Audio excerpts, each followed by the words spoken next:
This short video is dedicated to 3D PDF Editor additional functionality.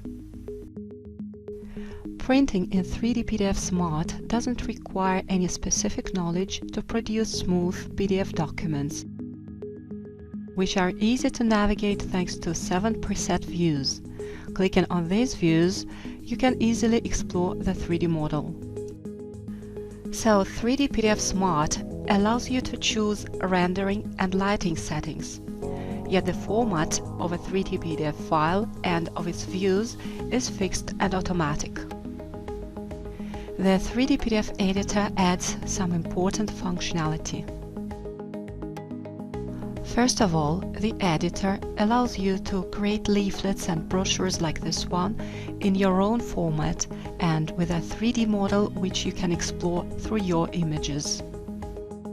Or you can create a PDF file like this one with more pages and your views with links to dimensions and sections. And finally, you can create a document with links to websites, videos, images, fully navigable,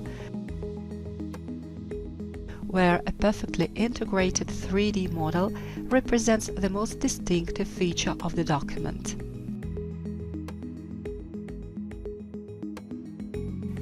There is a tutorial on our website which guides you through creating a 3D PDF document with such characteristics.